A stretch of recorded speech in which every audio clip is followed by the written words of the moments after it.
Welcome back to the Valley Labor Report with your hosts, David Story and Jacob Morrison. My name is Jacob. Today, we are really excited to have Brother Michael Klemm on the line with us. He is the President and Directing General Chair of District 141 of the International Association of Machinists and Aerospace Workers. Brother Mike was initiated into the Machinists Union in 1992 when he began working on the United Airlines ramp at JFK. Today, he oversees and administers more than a dozen contracts, including the historic 2016 contracts at United Airlines and the 2020 industry-leading association agreement with American Airlines. The work that he does on behalf of airline employees has helped add more than $1 billion in wages, imposed important job security protections, and defended the safety, health care, and pensions of tens of thousands of machinist members around the nation. So we wanted to bring him on the show today to talk about what unions can do for workers, right? Because a lot of folks, especially in right-to-work states where union membership is low, they don't have the understanding. It's not in the culture that workers can come together and fight for each other and win against the boss and win against corporate executives that rake in profits off of our labor. They don't have that. It's just not in the air. They just don't think about it. Whenever they have a bad job, if they have a boss that's not paying them enough, or they have a boss that's bad to them, that's harassing them, that isn't creating safe working conditions, they just think that's how it is. They just think that's how it is. That there's nothing that they can do, and the most that they could do is go to another job. And they just don't think about organizing. They just don't think about organizing. They don't think a union can help. They don't think that they can help themselves. They think that the job is what it is, and if they don't like it, they have to deal with it, or they have to go to another job. They think those are their only options, and it's not their only options. Workers, when they come together, have power. Our labor is what makes the profits for the company. Without our labor, the companies can't do anything. And so we're going to be bringing on a bunch of guests in the next few weeks from unions to talk about how they have been winning for their members, how the members have been winning for themselves. And so we're really excited to welcome Brother Michael Klemm to talk to us about what he's been doing for machinists, what he's been doing for machinist members around the country. All right. Sorry about that. Thank you for bearing with us, Mike. This is our inaugural show on the radio. We are trying to piece everything together, but hopefully we've got it going now. How are you doing out? You're in Chicago, right? Our office is in Chicago. I happen to live in New York. So we're quarantined here in New York. Okay, in New York. All right. Well, that's kind of the epicenter of everything right now. Yeah, it sure is. Yeah. I assume you're staying safe. Everybody's safe, healthy. Yes, sir. Thank you. Good deal. All right. So you're with District 141, Machinist Union District 141, IAM and Aerospace Workers, of course. About how many members are you guys representing up there? So in our district, we have just over 38,000, and with United Airlines, which I guess we'll get into in a minute, we have about 27,000. Wow, 38,000. Yes, sir. That's great. Man, that's unbelievable. And then the airlines, so you said United. I assume you're representing several other airlines other than United. Yeah, we have about a dozen contracts on 5 different carriers: United, American, Philippine Airlines, Spirit Airlines, Hawaiian Airlines, a big one for us as well. And we have some non-carriers that we represent as well, like United Ground Employees, facility, flagship facility services, and scientific concepts. Wow. Whenever we were talking yesterday, I think Brother Dave Lehigh sent me some information about you. He said you actually got your start as a ramp worker, which is pretty amazing. Yes, I did. Grew up as a ramp guy in JFK right here in New York. And those New York guys, they hold me accountable, not only way back then, but even to today. So I was getting texts, you better get this done, Klemm, and stuff like that. But I also got a lot of appreciation when we were able to kind of stop United in its tracks. So that was a great feeling, to say the least. Yeah, yeah, and that's something that I wanted to touch on real quick was the fact that down here, one of the big yeah, we're in Alabama, of course. One of the big talking points anytime we try to get in and organize a company is all of these union bosses are going to come in and speak for you and things like that. And the fact of the matter is the union bosses are us, the workers that's out there on the front lines. You're democratically elected. There's nobody, no big chief telling everybody what they're going to do. It's a 100% democratic union, and we really want to get that out to all the workers that we're trying to broadcast to, is the fact that whenever you form a union, it's not somebody coming in and telling you what to do. It's your workers collectively electing the people that they want to represent their best interests. So that's right, Dave. I'm sorry, I didn't mean to cut you off. No, you're good. But that's right. I was fortunate enough to get elected as shop steward up in JFK, which led me to be the committee person in JFK as well. Grew into committee chairman, which oversees LaGuardia and JFK, all by election. Had to stand election every 3 years for shop stewards every year. And then obviously I was lucky enough to become a district officer, which was voted on by the entire membership across the country back in 2008. Yeah, and that it really speaks to the democratic spirit, and it also speaks to the trust that everybody's put in you as far as being the leader of District 141 in general. So, and the reason we brought you on is there's been a lot of talk in the past week, 2 weeks about United Airlines.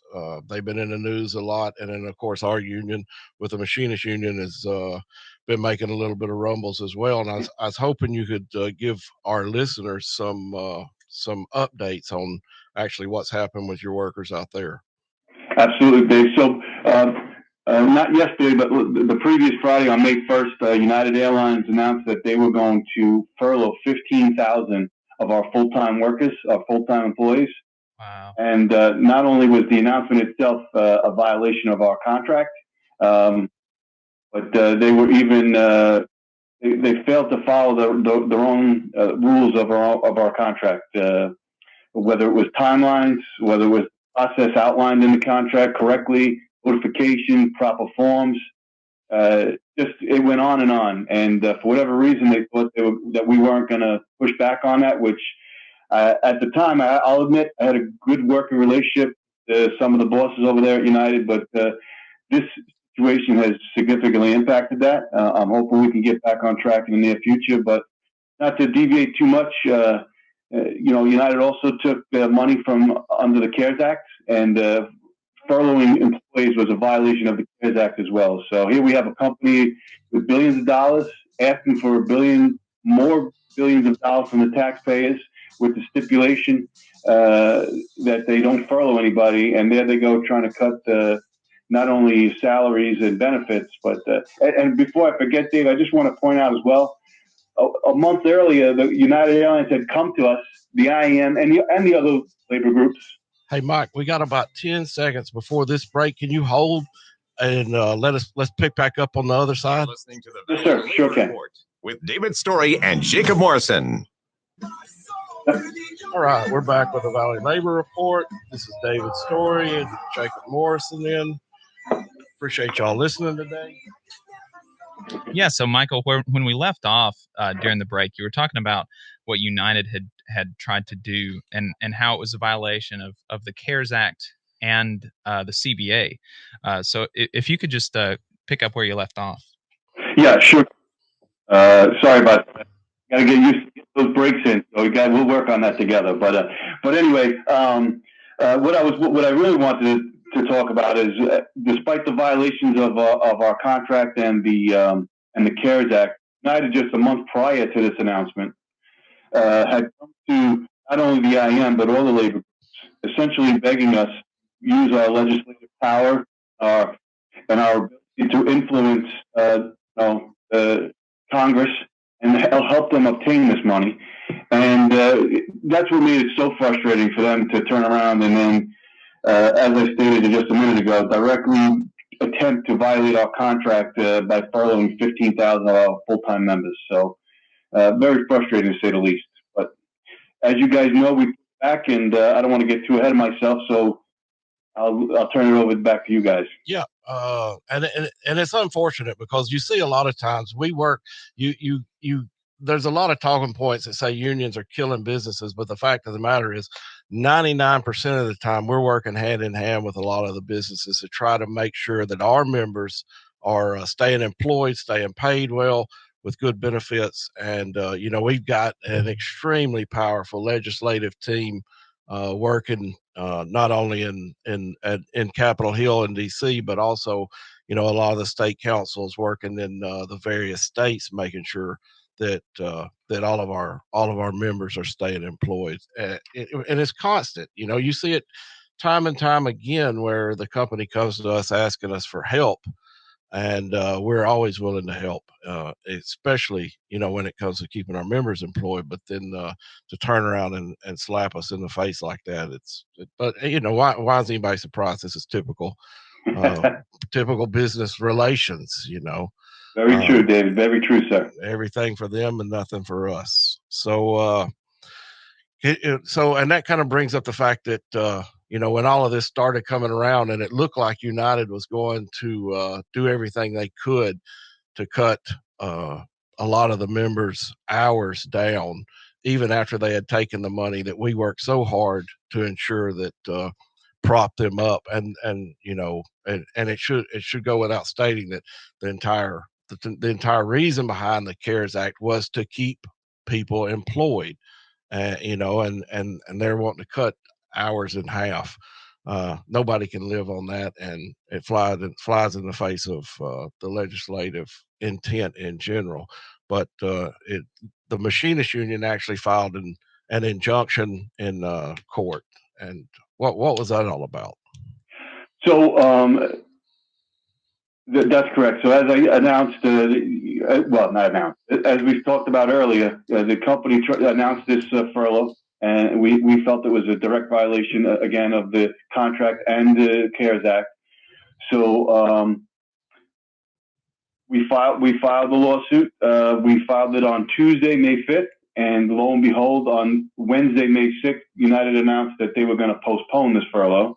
And now they tried to say that they heard the voices of the employees, but it's just coincidental it happened to come the day after we filed the lawsuit. So now, and it's funny the fact that late yesterday, just to be fair with you, David, we withdrew the lawsuit without prejudice, which will allow us to file back if needed.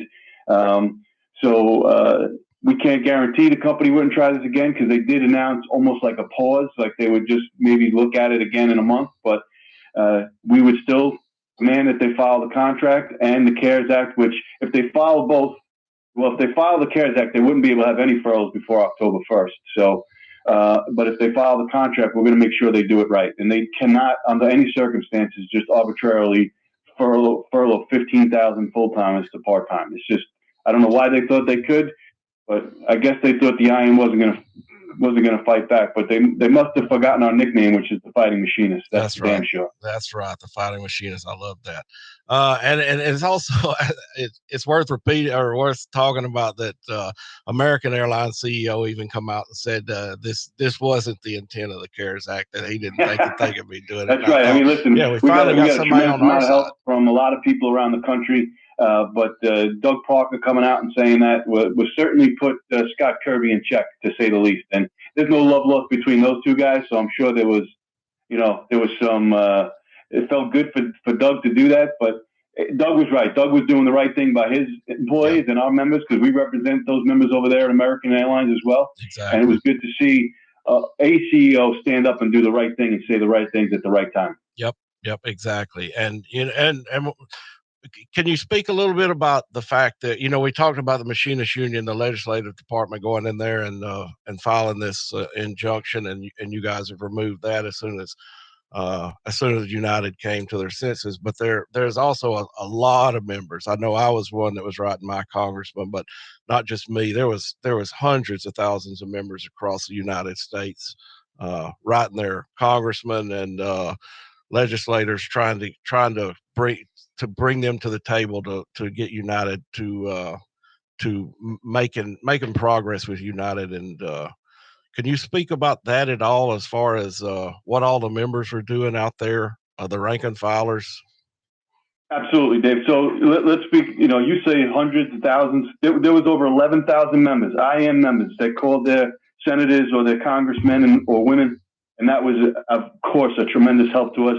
Whether it was showing the solidarity and doing some informational picketing out and about around the system, it was just, or whether it was even our own members on the shop floor just expressing frustration to their supervisors on what an injustice United was attempting to do. All that combined is what helped us get here. Make no mistake about it. This was not a one-man show or a 40-person executive board at District Lodge 141 show. The members made this happen. And not only the members that work at United, but at American, at Hawaiian, they all chipped in. Members like yourself all around the country, whether you're in Alabama or up in Maine, we all came together to fight this fight together. And it's something that not only I am very appreciative of, but my entire executive board and all our members here at United are very grateful for. Yep, it speaks to the solidarity of the workers in general. And so, as they were calling their politicians, did you have anybody that you wanted to give a special recognition to? I know I'm sure there's several up there in New York that's helped out, but I'm sure across the nation as well. Without a doubt, they appreciate giving me the opportunity to talk. I mean, a big thank you to Senator Howley out of Missouri. He was the first one to step up and write a letter to Oscar Munoz, which was very impactful. Congresswoman Jackson Lee out of Texas, she jumped on board right in the beginning of the fight. We had Jackie Spears out of California. And of course, we had Stephen Cotton, who is the General Secretary of the International Transport Workers Federation, who made it clear that if United Airlines intended to get back into international travel, they might want to adhere to our contracts and follow the rules that comes with taking billions of dollars under the CARES Act. So big shout out to those. There were more. I don't want to more. Yeah, there's always anybody, but those were the first ones that really came and joined our fight right from the beginning, and truly appreciative of each and every one of them. Yep. And there's always there's so much work that goes on in the background that nobody ever sees. And we hate to leave anybody out, but that's a great list. And as we're moving forward, we're talking about Delta Airlines, and we've been trying to organize them for a little while, and it kind of speaks to what the Machinists Union in general is able to do with how it affected United, and how it kept all of those workers employed at full-time workers. And we don't have but about a minute and a half left in this segment, but if you could talk a little bit about, the difference between not having a union in place at Delta as opposed to something like what United has with us in the Machinists Union. And Mike, I'm going to tell you real quick. We've only got like 1 minute left. I think we'd like to bring you back for one more segment to keep talking to us. Is that all right with you? Absolutely. We can make that. Absolutely. All right. Do you want me to answer this question or hold off? How do you want to do it? Yeah, go ahead. And if the bumper music comes on, we'll fade you out and then we'll bring you right back. All right. That's not a problem. I'll tell you what, I hear it. I've been home with my wife and kids. They phase me out all the time, so I'm getting used to it. I hear it coming right now. Let's just hold off, and then we'll bring it right baback at the next segment, because I can hear the bumper music coming on as we're talking. And this is a really important point, so we don't want to cut it short either. Because one of the points of the whole show is to talk about what the difference being a union brings you. So we want to give that its full due on the next segment. The Valley Labor Report with David Story and Jacob Morrison. All right, we are back. This is the Valley Labor Report. Report. My name is Jacob Morris, and we've got on the line with us Brother Michael Klemm, is the President and General Directing Chair for International Association of Machinists and Aerospace Workers, District 141. And when we left off, we wanted to talk to him about what's going on at United, which is a union airline, versus a non-union airline like Delta, because one of the biggest purposes for this show is to educate the audience about what can happen. Video's gone. What can happen when you come together with your fellow workers in a union, and how much more protection that you get when you've got a union on the job, when you're organized. So brother, go ahead and talk to us about what's happening at Delta versus what's happening at United, where you have a seat at the table. Okay. What I'm hoping for is that this will teach even the most skeptical union member how important it is to be a union member, and how important it is to have a voice, union, contract, and to have the ability to show solidarity like we've done these last couple of weeks. So, and it's a big difference between having a union and not having a union. Over at Delta and JetBlue, they've tried to implement these same cuts that they're doing at United. They don't have anybody to go to. They have nobody to turn to. They have nobody to speak up for them. They have nobody to fight for them. And I'm hoping that they learn from this, because don't get me wrong, we're going to try to help them from where we are, but it's a big difference trying to help them from the outside to be able to sit at the table with them and be able to fight the company, standing hip to hip. You know what I mean? Definitely.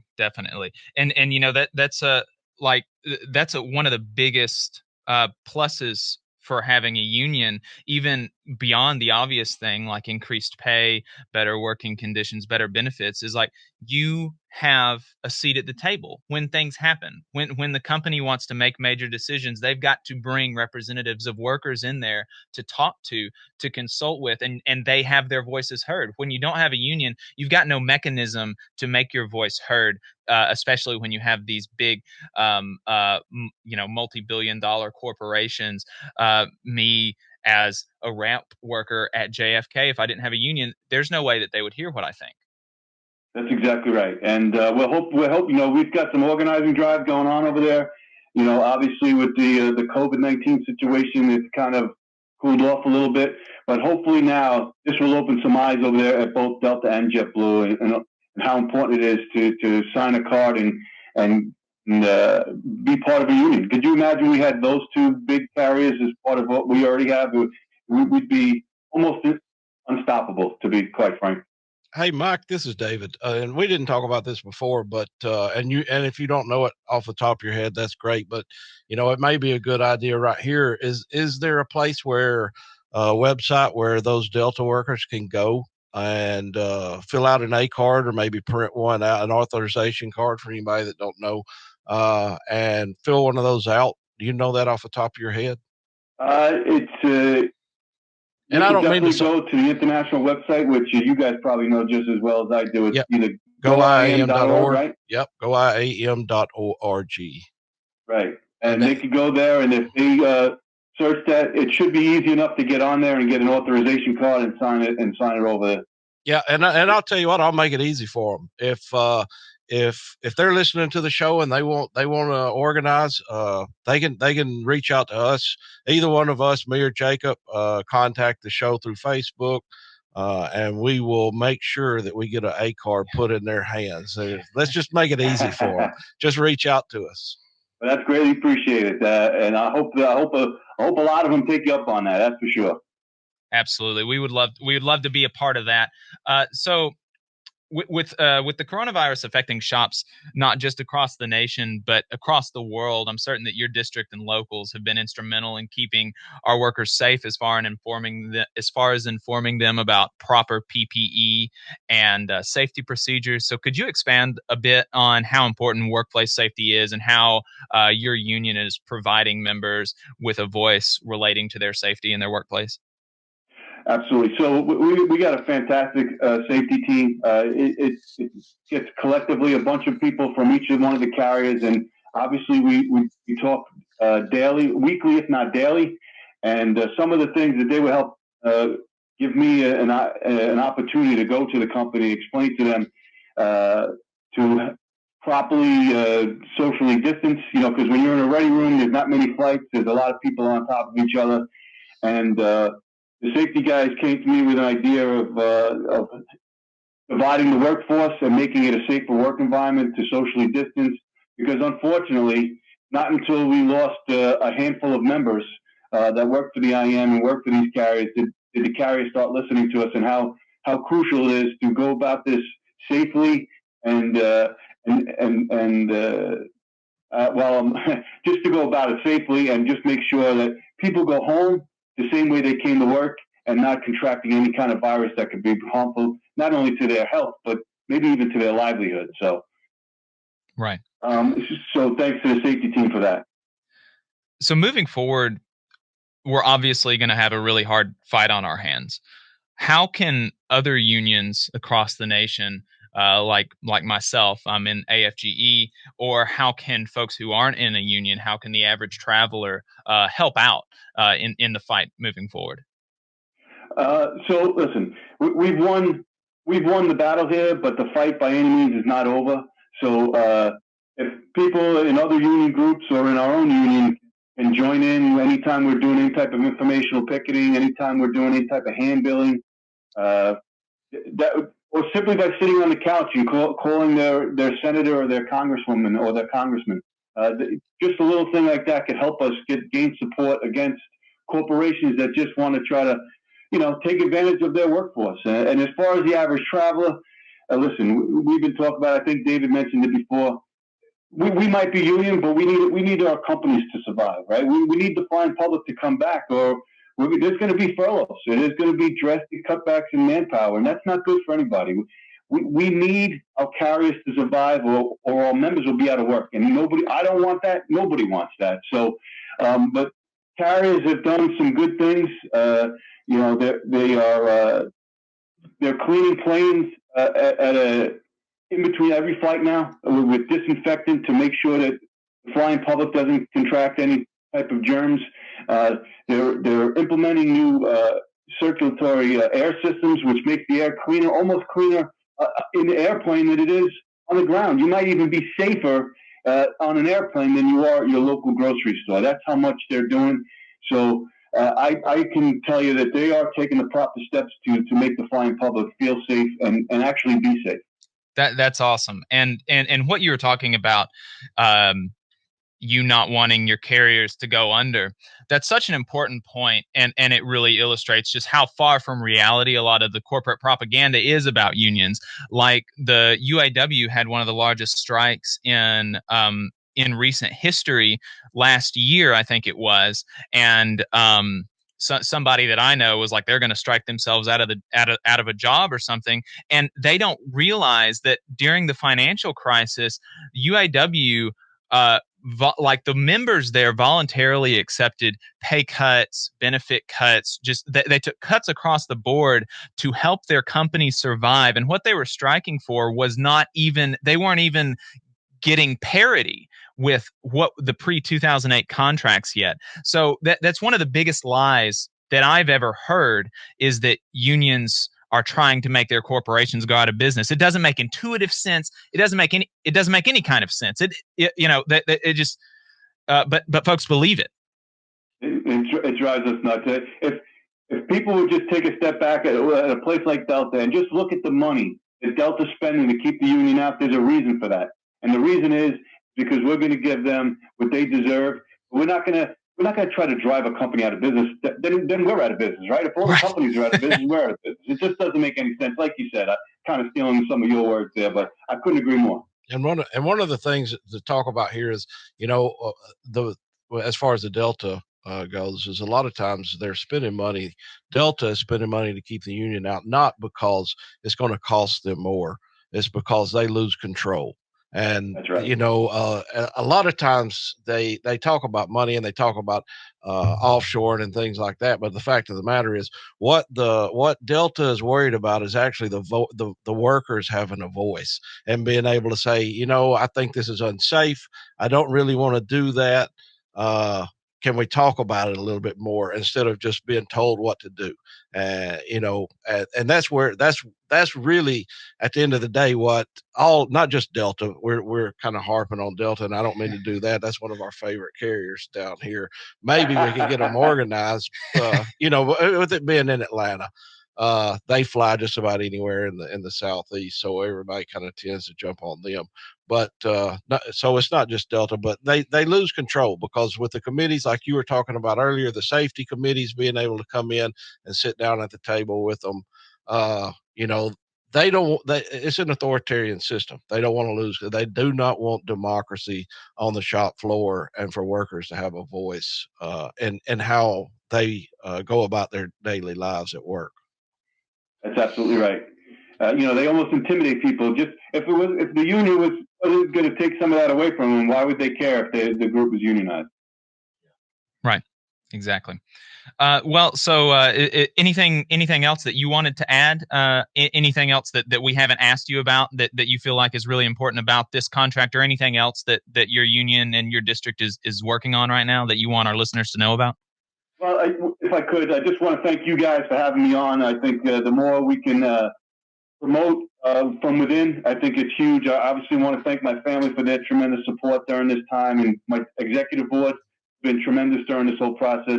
Our international, right, led by, obviously Robert Martinez, our international president, but General Vice President Cito Pantoja and his entire staff, who was a tremendous help through this whole process. And then, of course, the members. If they only knew how important they were during this whole process and them sticking behind their union leadership, that's what made this work. That's what made it happen. Mike Klemm is just a spokesman for them. You elected me to be a spokesperson.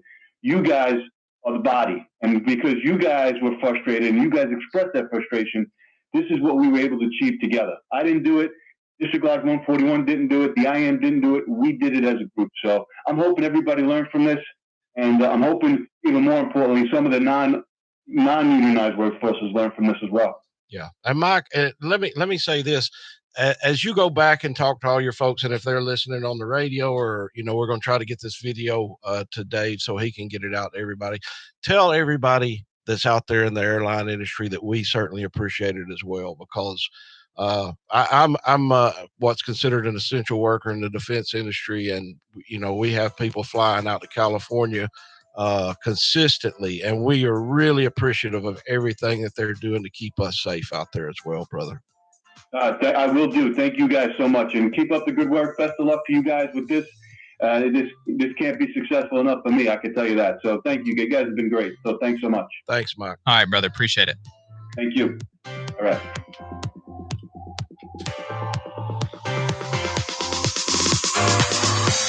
You're listening to the Valley Labor Report with David Story and Jacob Morrison.